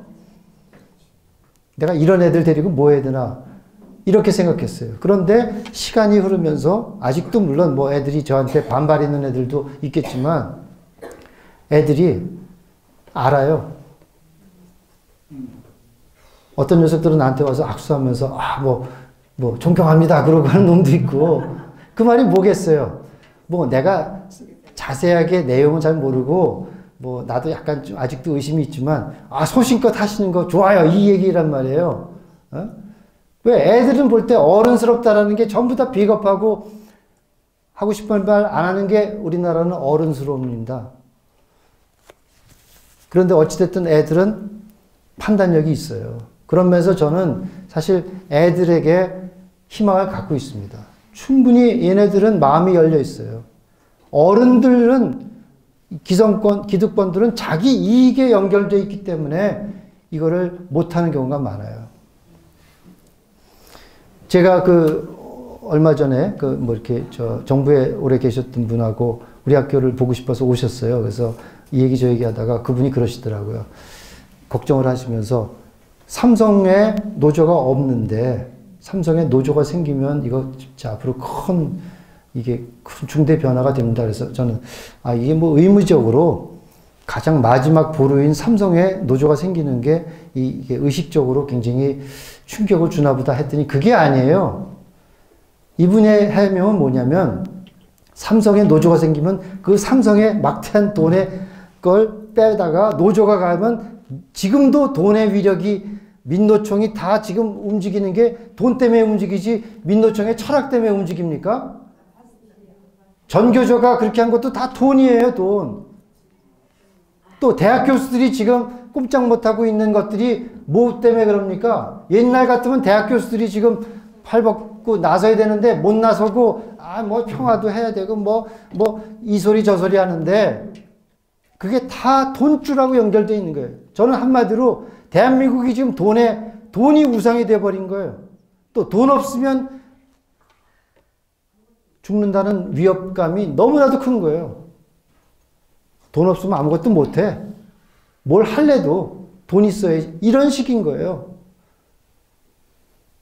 그게 어느 정도 맞는 현실이기도 한 거예요. 그러나 이 현실을 타개하려면 우리가 정말 맨손으로라도 해야 돼요. 제가 작년에도 그렇고 태극기 부대에 나왔다가 했던 청년들이 자기네들끼리 모임을 만들었어요. 그래서 저한테도 찾아와서 제가 이렇게 뭐 강연도 한번 하고 그랬는데 이게 뿔뿔이 다 흐트러졌어요, 지금. 그러다 보니까 이 청년들도 굉장히 좀 뭐라 그럴까, 스스로 볼 때 이게 정말 뭐라 그럴까, 이게 가라앉았어요. 그래서 지금 뭐 하냐 그랬더니 뭐 역사 공부하고 있고, 그러나 아쉬움은 많이 있다는 거예요. 그런데 또 실제로 태극기 부대 참가해보면 또 실망스럽고 코드가 잘 안 맞아서 참 답답하다. 그런 얘기를 하더라고요. 그런데 왜 갈라졌느냐? 무슨 이슈 때문에 갈라졌느냐 했더니 그게 아니에요. 돈 때문에, 돈 때문에. 그리고 와가지고 젊은 애들이 전 그래서 뭐 세대 교체를 해야 된다, 젊은이 해야 한다, 그런 말을 하지만 젊은이라고 다 젊은이가 아니에요, 지금. 어른들이 그렇게 만들어 놨어요. 그러니까 뭘 하느냐? 또 정치권에서 얘네들을 이용해 먹으려고 데리고 갑니다. 그러니까 얘네들이 와서 하는 짓이 뭐냐면, 뭐 하려면, 우파 운동 하려고 그러는데 돈 좀 어떻게 해주고, 뭐 스폰서 만들어야 되고. 그러다 보니까 그런 걸 이용해가지고 정당에서는 데려가고 뭐하고 뿔뿔이 찢어주고. 제가 그래서 그때부터 그랬어요.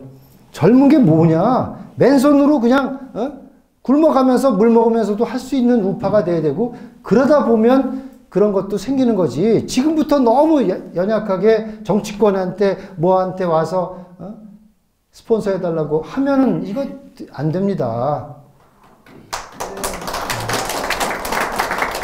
그런데 그거는 우파 어른들도 잘못한 거예요. 애들을 돈으로 후원하니까 걔네들이 그런 것만 배우고 한 거예요. 처음에는 박절하고 걔네들이 다시 안 찾아오더라도 돈 주지 말아야 되는 거예요.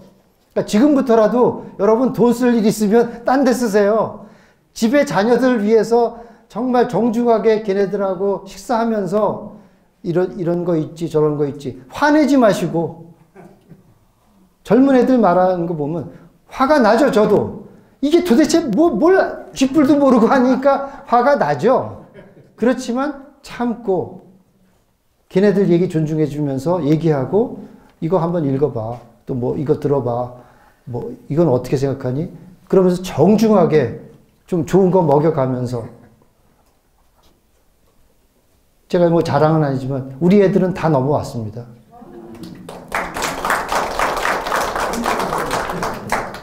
그러니까 여러분 한번 생각해 보세요.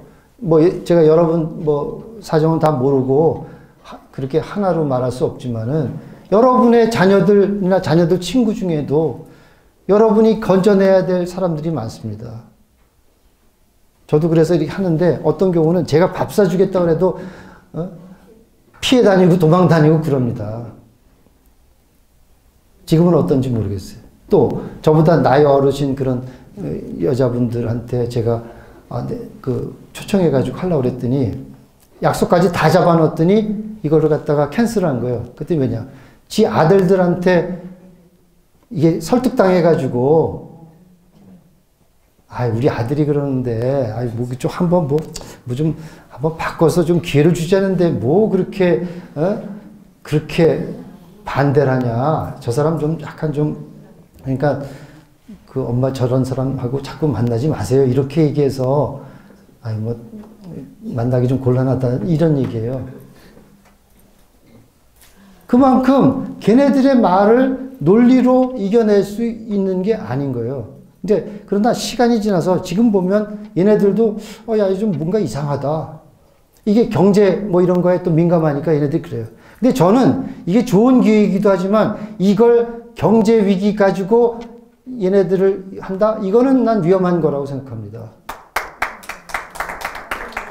정말 진실로 말해야 되고 정말 하나하나를 놓고 경제 문제를 하더라도 정말 정부의 개입이라든가 정말 시장의 뜻 그리고 작은 정부라는 게 어떤 것인가를 여러분이 다 몸소 겪고 얘기해주고 사례를 통해서 보여주고 이런 것들을 통해서 해야지 경제 때문에 왔다 갔다 한다? 이건 뿌리가 없는 거라 안 돼요. 제가 대학에 있을 때 이명박 대통령이 되는 과정이었는데 애들한테 제가 물어보니까 애들이 이명박 왜 좋냐 그랬더니 경제 때문에 그랬다는 거예요. 그래서 야, 너희 젊은 애들이 경제 하나밖에 안 보이냐? 내가 이명박 찍지 말라는 얘기는 아니지만 좀 고를 때 그래도 여러 가지를 보고 해야지 경제 하나 살려준다는 것만 가지고 하는 게 맞겠냐? 그랬더니 전반적인 여론은 물론 경제가 나빠졌기 때문에 그렇지만 그것도 볼 때 우리가 이번 기회를 통해서 많은 사람들이 뭐 그런 인터넷 언론 같은 거 보면 경제 위기 때문에 이 정부가 망한다. 저는 경제 하나만으로는 망하지 않을 거예요. 얘네들은 경제가 반토막 나도 이게 정의로운 사회라고 할 겁니다. 또 이렇게 된 거는 전부 적폐로 해서 이명박 박근혜 때문에 그렇다고 할 겁니다. 네. 그러니까 얘네들의 거짓말과 이런 것을 가지고 얘기를 하고 세상 돌아가는 걸 볼 때 이런 식의 거를 옆에서 지금 베네수엘라다 월남이다 이런 걸 보면서 내가 말하는 사람조차도 정말 내가 그 자녀들을 위해서 하는 진심을 갖고 얘기하면 우리 애들도 주변에서 들으니까 많이 거기에 현혹됐고 우리 부모님은 너무 뭐랄까 보수적이라 곤란해 하면서 들었지만 하나하나 이게 유튜브 방송도 보여주고 하면서 하니까 그런가? 하나하나 그러니까 사실은 젠틀하게 이렇게 정말 존중하는 마음으로 하면 되는데 우리 사회가 지금 보면 세대 간의 단절이 생긴 거는 젊은 애들의 잘못이 아니라 어른들이 너무 젊은 애들이 볼 때 모자란 게 많은 겁니다. 이걸 한마디로 말하는 건 곤란하지만 우리가 반성할 것은 반성하고 바뀌어야 될 것은 바뀌어야 된다. 그래서 제가 지금 시간이 다 돼서 지금 끝내야 되지만은 우리가 지금의 위기의 원인이 어디 있는가? 그것은 우리에게도 있다. 다시 말해서 암에 걸리는 것의 원인은 암 세포도 있지만 면역력이 약하기 때문에 하는 거예요. 암에 많이 걸리는데 면역력이 건강하게 있으면 괜찮습니다. 이 대한민국이 지금 위기에 처한 거는 면역력이 없었던 거예요. 다시 말하면 우리가 보수라고 말하지만 보수의 철학이 없이 있었고, 뭔가 우리가 보수라고 생각하면서 저는 탐욕에 미혹에 졸음운전하고 있는 거예요. 저놈들은 주사파에 음주운전을 하고 있는 거고, 요새는 음주운전보다 졸음운전이 더 위험합니다. 그렇다면 우리가 깨어나야 돼요. 그러려면 뭐가 어떤 것이 돼야 될 것이냐에 대한 가치를 가져야 돼요. 근데 그저 막연한 보수가 아니라 저는 우리나라에 지금 제일 중요한 것은 법치가 살아야 되는 것이고, 그 다음에 작은 정부, 이것에 대한 철학을 내가 이해하고 시장을 크게 한다는 건 뭐예요? 개인의 오너십을 존중하는 사회가 돼야 되는데 우리나라는 아직도 그런 것이 굉장히 안 돼 있어요. 그런 것의 가치를 보여주면서 우리가 한다면, 그래서 우리 스스로가 정말 내용적으로 차 있고 내가 거기에 대한 확신을 가지고 있을 때 말은 하지 않아도 주위의 사람들에게 저는 선한 영향을 끼치고 그 사람들을 설득할 수 있는 것이 될 수 있다. 그런 면에서 저놈들 욕하는 것만이 우리가 능사가 아니라 우리 스스로가 무장하고 정말 무언의 행동으로, 그리고 조그만 일에서 내가 희생하겠다. 제가 마지막으로 드리고 싶은 말은 저희 학교 그러니까 제 슬로건을 Not for Self라고 지었습니다. 이게 뭐 우리 학교만 있는 건 아니고 미국의 유명한 그런 사립학교 같은 데들 보면은 그렇게 있어서 저도 바로 우리가 교육의 제일 중요한 부분이 이기적인 본성을 우리가 어떻게 해서 뭔가 해서 그게 바로 리더가 되는 길이구나 해서 내가 좀 희생하고 하는 것을 하는데, 우리 교육은 야, 희생하는 놈 바보야. 공부해서 남 주냐? 야, 다 네가 나중에 너 그거 다 가져가는 거야. 이렇게 가리키는 교육부터 바꿔야 되겠다 해가지고 Not for Self로 했는데, 지금 이 시대에 우리 우파 운동을 하는 나라를 위하는 길도 나를 위해서 하는 것이 아니라 정말 내가 역사 앞에서 내 자녀들 앞에서 부끄럽지 않게 내가 큰 힘은 못 셌어도 내가 요만한 희생이라도 할 수 있을 거다. 내가 희생하는 것을 목표로 해야지. 많은 경우 보면 태극기에서도 야, 내가 뭐를 해야 되고 저놈이 뭐 잘났다고. 저희도 태극기 부대 리더들이 꽤 오셨습니다. 근데 대부분 보면 그런 식으로 돼가고 있어요. 또 저도 오랫동안 태극기 집회 안 나가다가 올해 3월 3.1절 행사를 했더니 여기저기서 서로 이 경쟁하는 정도가 아니에요. 비방까지 할 정도로 되고 있어요. 그러니까 태극기 운동이 진정한 나라 사랑으로 가는 것이 아니라 자기네 세력을 만드는 거예요. 그러니까 not for self, 셀피시한 것을 없애는 것부터 할 때 저는 엄청난 에너지가 발휘할 것이고, 우리가 변화된 모습을 보이면 저는 미국도 거기에 감화받을 수 있다. 그래서 한미동맹도 우리가 지켜내고, 저는 마지막으로 제가 부탁드리고 싶은 거는, 저는 어느 정치인 중에 한 사람이 그런 얘기를 유튜브 방송에서 하던데, 국군의 날 행사 비판하면서 국군은 이제 무장 해제됐다. 근데 김정은이 서울 오면 대한민국 끝나는 거다. 그 사람이 뭐 때문에 그런 얘기를 했는지 저는 제가 뭐 얘기를 나눠본 적도 없고 이유는 모르지만, 저 자신도 지금 제일 우리한테 급박한 문제는 김정은이 여기 들어오면 안 되는 겁니다. 어딜 들어와요? 그거를 저는 여론화하고 젊은 애들한테도 말해서 김정은이라는 놈이 어떤 놈이고 공산당이라는 게 어떤 것이 알려서, 감히 어디 여기를 들어와요? 그런데 어제도 보니까 외무부 장관이라는 사람이 연내 추진하고 있다? 이게 지금 저는 제일 첫 번째 우리의 생사를 가를 수 있는 거라고 생각해서 이것부터 막는 운동을 해야 되겠다. 죽기 아니면 살기로 이것부터 우리가 모아나가야 되겠고, 이것을 위해서 우리가 여론을 환기하고 또 많은 사람들이 왜 그래야 되는지에 대해서 열등케 해서 절대로 못 들어오게 하는 것부터 해야 됩니다. 그게 만약에 성사가 된다 그러면 저는 희망이 보인다고 생각해요. 근데 이거 오는 거를 그렇게 와서 서로 답당하는데, 이런 식의 나태함을 가지고 한다면 게임은 끝나는 거다.